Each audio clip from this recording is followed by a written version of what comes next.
Hello everyone, Zoywongus back at it again. From on my bed, gonna do a deck breakdown.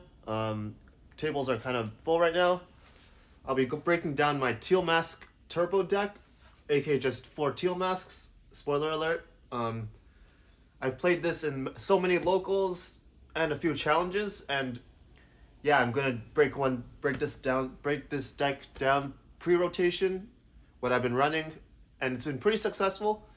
If you first hear it, you might think it's troll inconsistent, but except for the challenge I went to today, every other time I've had a winning record of 550% or more. So yeah, it's been working fine for me, especially as I'm not the best player, and given that it's like, except for today, consistently 50% win rate or more in other locals and challenges. I think I'll just show my ideas and break it down, and I'll probably give some thoughts, alternates, counters, and just a regular breakdown. I might do a more in-depth one online. I'll definitely try to have a metafy up for it. But yeah, this is just a sneak peek. And the current deck breakdown, I might tease a bit about the future, but this is just the current stuff. So obviously, 4 teal masks. That's pretty much the draw engine of the deck. Teal Dance, main attacker, just these for the 4 Pokemon.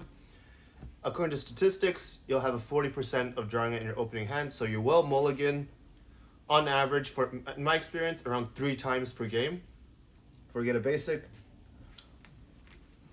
And yeah, for the supporters, boss, 4 boss, literally you have to have boss because especially because you can get set up so quickly because of how this deck works. You want to attack their like higher priority targets first.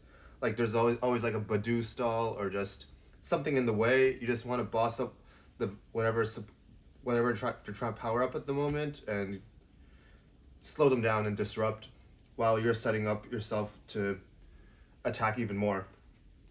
So that's the consistent one. You want to have boss almost every game.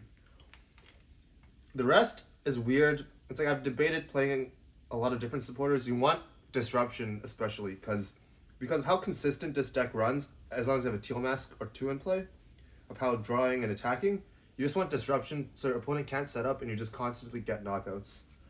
So I play 1 Eerie.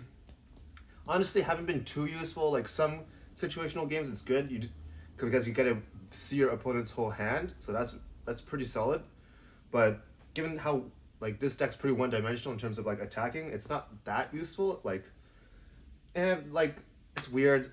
It's like it's a good like turn early game item card when your opponent trying to set up, but during that time you want to boss up their high priority targets. So it's weird. I haven't put in full use to it. Probably won't use it next time. 0-6 Alakazam counter. And we don't have too much hand control. We don't play Iono, we play a judge just because of that. Sometimes our hand kind of sucks, we got nothing, just want to draw our cards. Basically, we run a lot of energies in this deck, so if our hand's weird, it can also be reset to 4 and reset our opponent's hand. And yeah, that's 0-6, just discarding a bunch of cards since we don't play hand control of like if they got a knockout, they like Lilies, Fez, all the kind of stuff, 10 plus card hands. You just want to like sometimes disrupt. This is an interesting one. A lot of people don't know what this does when I play it. Lieutenant Surge's Bargain. Basically, your opponent chooses whether we both take a prize card or I draw 4 cards. So not the best effect, like drawing 4 cards. Like this is not why we play it. We play it for the first effect. The second effect is kind of bait. The first effect is we both draw a prize card. Almost every deck will have single prizes we'll be taking down or bossing up because we don't want them to set up with it, like Munkidori, Badoo, Joltix and Joltik Box, like Ralts, Solrock, Lunatone, those kind of cards. And so in the prize map, your opponent will always, unless they play Briar in some kind of late game situation, they'll always need to knock out 3 teal masks or donk us if we don't get enough out to win. And using this card, if they choose to accept the prize trade, they'll still have to knock out 3. So it'll be like, because if they take 1 prize card for free, they have 5 left, and each of them gives 2 prizes. So yeah, it's just a good, and so basically you're just trying to get ahead of the prize trade race, and yeah, this kind of helped you cheat through it. 4 cards isn't the best, but it's still solid. It's like, it gives a good chance of like refreshing your hands with energies and other item cards. That's why we only play 1. It's useful to draw 4 cards, but like if they accept the prize trade twice, it means that they need to knock out 1 less teal mask. So the whole point is just basically having like a more favorable prize map trade. So most of the time, everyone will just let me draw 4 cards, which is okay. There's better supporters to draw more cards, I guess, but still solid, not too bad. But the first effect is the important one, especially when you have like a low hand count and they don't want you to draw cards and accept the prize trade mat in the early game. Then yeah, it's pretty good. 1 Acerolas. I would love to play 2, but it's because it's so hard to. It's super situational, and like when you want it, you really, really, really want it. But it's just so situational, and it's just usually a dead card. A lot of people don't know what this does, but basically, only play this during the late game when your opponent has 2 or fewer prize cards. I just choose one of my Pokemon, and it can't be damaged or effective attacks from opposing Pokemon EX. So basically, you get a free turn. If late game you got a 2-shot a big tanky attacker on their side, you just play this. Makes one of your teal masks invulnerable. Adrenabrain will still work. Curse Blast will still work, but in the late game, I don't know. It's saved me in a couple of games, especially online. And yeah, that's 9 supporters. That's the whole package. I would love to play some more, but yeah, I'll probably analyze it in the future. But definitely 2 Judge would be helpful. Yeah, I would love to run 1 more Acerolas, but sometimes there's just, yeah, I don't know.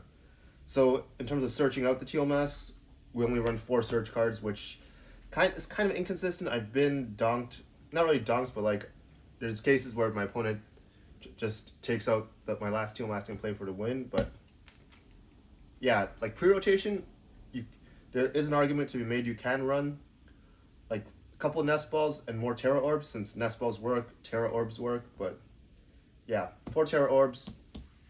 Just sometimes it's dead because you just draw into the teal masks, but 4 Terra Orbs. 2 Energy Switch. Like, this deck really wants to go first, and going second is fine. Like, you would, it's like a cheesy, like you just get 2 out and play, Teal Dance, attach for turn, and Energy Switch, and you get turn 1 attack if you go second. But it's just inconsistent. Like, if I run 4 Energy Switches, like there's a lot of times, like, yeah, like in the current meta, like, don't really need all that energy switches. You can't guarantee it'll be constantly. You'll have 2 teal masks out turn 1 when you go second. Sometimes, but like, yeah, no way to search out. We don't run Arvin, so no way to search this out. So just run 2. It's like, if you want to just hit for like 30 more damage, if you know something's gonna die and you don't need it to attack for that much, you just move it off to your bench teal mask. A lot of situational usages. It's just good to have. 2 Night Stretcher. Like, for example, if you don't search out Terra Orb and you already have a teal mask knocked out, you can bring it back. We run only basic energies, so if you're missing out on an attachment and there's grass in the discard because something else got knocked out, you can just Night Stretcher it back and Teal Dance. If you don't have any energy cards in your hand, and there's like, you have 2 teal masks in play, you can retreat 1 with 1 attached, and the energy goes discard, Night Stretcher for the grass, and Teal Dance in some situations, sticky situations. So it's not just recovery of teal masks. It can be, but it can also recover grass energies, Teal Dance in some situations, which is nice. And we run these disruptor items. 3 Botterbots, 1 Grabber. No one even knows what Botterbot does, or very few people do. It's just good for disrupting. It's not the best, not the most consistent, but man, if you get that like ace spec into their prizes in the early game, It's like if you get lucky, it's like super beneficial. Like 2-2, like 2 bottom bots, 2 grabbers would be ideal, but grabbers super situational, really good in the early game. You get the most important part, you get to see their hand, and then you get to move Pokemon to the bottom. So like if you get if you could get like a Hoot, I mean you get Noctowl, you get like a Fan Rotom to the bottom, that'll be cool. But yeah, just these post rotation, probably 4 bottom bots, just good for disruption. But yeah, there's some debate to be made whether it should be in there or not, but I like to troll, so that's why there's these as disruption. Stadiums, 2 livelies just to make it more tankier, especially with like 210 is pretty low, so getting to 240 solid. And Watchtower, just you don't want like Noctowls, Pidgeots setting up, so yeah, this has saved me so many. This has won me so many games. The Watchtower, so it's really helpful. It just shuts down decks completely. Like post rotation might change. Like Lively Stadium, like sometimes I want to like target down a Fez or Latias on the bench, and I just need like 6 energies, which is pretty much like 3 turns. Sometimes Lively makes it harder to knock out your opponents if they're a lot of tanky basics, but Lively is just useful. Good for Stadium Bump as well, but there's other stadiums to disrupt, but I'm not sure what I'll play post rotation. A-Spec is Max Belt because it was cheap. Honestly, not that good. It's okay because it's only really situational. It's really good, I guess, in situations where there's like you just want to. There's like it's like you're cheating 2 energy attachments, but it's only for EXs. It's good in some cases. But honestly, like, it's not that good at like, because our goal is just keep attaching energies and attacking, and we want our teal masks to last as long as possible. So that's why today, after my first like losing record in a competition using this deck, I had to give in and buy this for $10. Where is it? I bought this. This is the one I run online, but it's so expensive compared to other A-Specs, so I was like, probably won't need it. But after today, there's so much more value in Hero's Cape. Drag Pulse do run Jamming Tower, but you have counter stadiums that can help. Some decks run Tool Scrappers, but honestly, just having 100 HP is so nice. Like, things don't just one-shot it, or because there's so many Munkadoris, there's so many like other chip damage, then any attack can finish you off. Just having 100 extra HP works. The only good thing about Maxwell is that you could leave it as like a backup attacker on the bench and while you set it up, and then it baits people to just knock that one out. But honestly, Hero's Cape, so much better. So like using it online just tanks so much nicer. Like this plus Lively Stadium, 340 HP, pretty much guarantees like your thing will be up for quite a while. And finally, energies, 31 Grass. Powers your draw engine, powers your attack. You want it as consistent as possible, and 31 is sometimes not enough because you just dead draw into a bunch of items and supporters. But 31 is good. I guess 30 is the lowest I would go personally, unless there's other cards, but in terms of this current build, 30 is probably the lowest I go, but just for consistency, I do want energies. I would love to have cards that search other things out, but like imagine getting Acerolas when you really need it late game. That would help so much, but you just need consistency because this is the only ability that you just want to fire off every single turn. So yeah, that's pretty much the deck list that I've been running. Do I want to make any changes? No, I'm posting this now since I'm not going to play this deck again until post-rotation, which I will make a couple changes. This will be rotated out. The rest will still be useful. I already swapped all my Nest Balls for Terra Orbs, so it's all good. Yeah, so a lot of decks do counter it. There's a lot of luck involved. Like, you don't want to mulligan that much.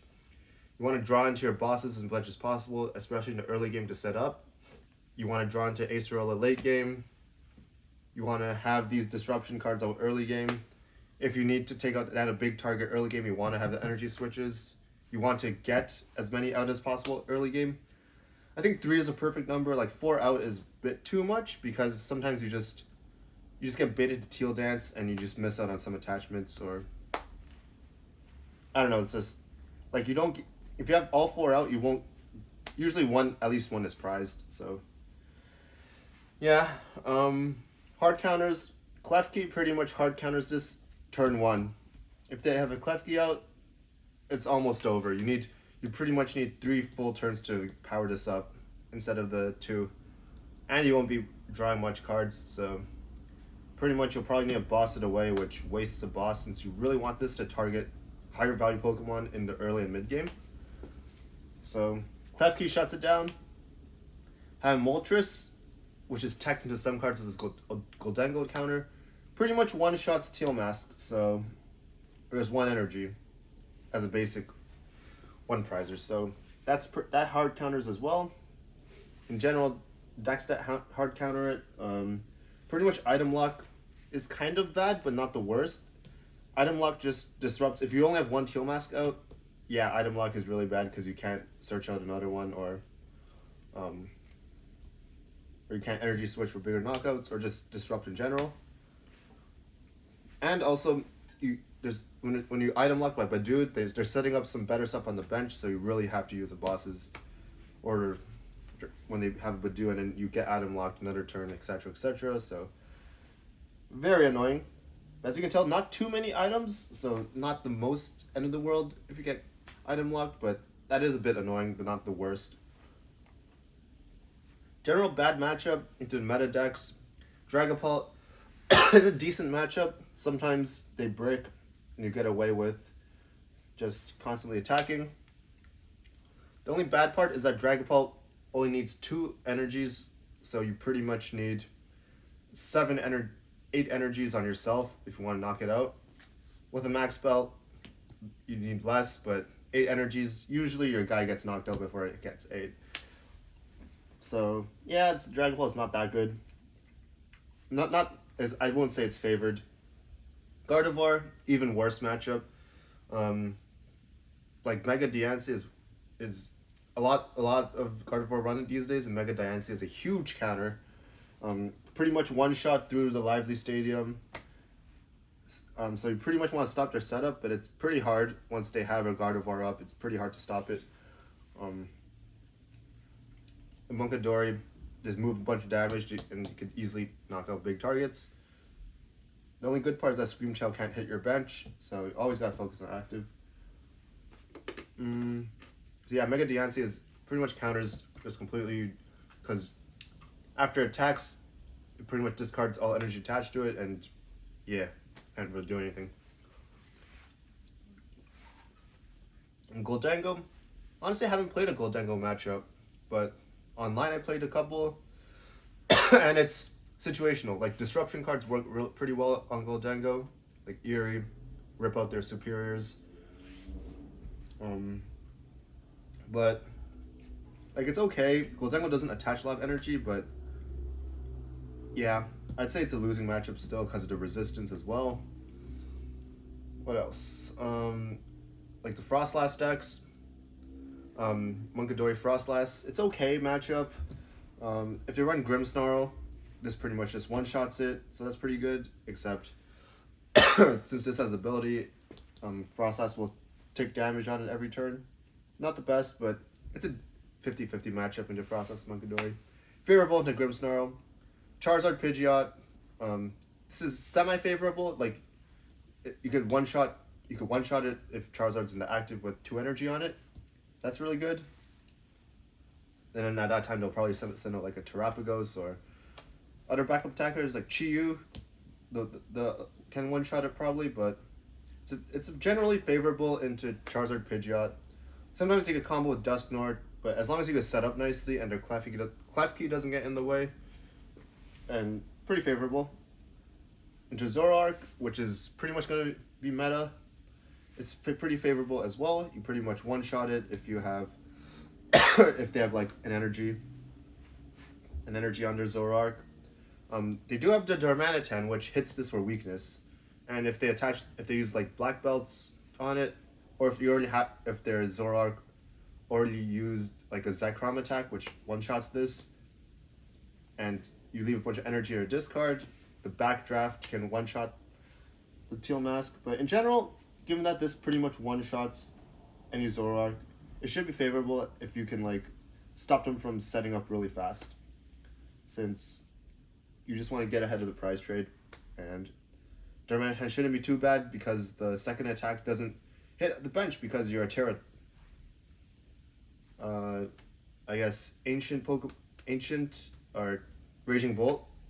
That's also a 50-50 toss-up. Like, you set up really fast. You can just keep bossing up the Pokemon that have a lot of energies on it to make your attacks hit harder. It just depends. Same as like Terra Box. Haven't really played it too much, but Terra Box, this should be pretty semi-favorable. Like, yeah, Flareon is bad. Like, Eevee Box, pretty bad given Flareon just completely one-shots this guy. And Flareon doesn't need too much energy to attach. So you mostly just want Disrupt. And yeah, that's generally what I feel about this deck. Heroescape is definitely going in. Like, it's going to be used every time. Like, Maxwell's super situational. Like, a lot of times you're not even knocking out EXs, you're just knocking out guys you're trying to set up on the bench. In general, just makes everything so much better. So unless Tool Scrapper's super meta, Heroescape would be the A-spec of choice. Max Belt will be okay. I would not run Trolley because there's always like going to be at least one or two of these guys prized. Usually just one prized. Or, yeah. Yeah, not much else to say. Energy count seems fine. Like, definitely experiment with yourself and what your preferred playstyle with this deck is, but yeah, very straightforward, very low brain power needed. Yeah, very customizable with as the situational supporters, disrupting supporters, pretty customizable. Stadiums, there could obviously will be a lot more, I guess. Yeah. I guess other things could be like Risky Ruins might help because you're trying to hit higher numbers and you're not really benching a guy too much. Might be Ent though. Yeah. Maybe another Watchtower. I was considering like having Bravery Charm, but it's kind of sometimes you just draw. It's just not consistent. Much rather have other disrupting cards or supporting cards. Yeah, that's pretty much it for the Teal Mask deck list. Yeah, I remember seeing a list with just like 56 energies and 4 Teal Masks, and I'm like, that could work, but one thing for sure is you need 4 bosses, and like, how much supporting and disrupting cards can you get away with it before it becomes inconsistent and ruins the whole point of the deck, which is just maxing out on Teal Dances every turn. So you just want to consistently get as many out as possible and just Teal Dance every turn on everyone. And yeah, that's pretty much the strat. That's pretty much the Teal Mask deck. Probably we'll do a breakdown on TCG Live, sample matches, post-rotation, tips and tricks, and Metafy stuff. Thanks.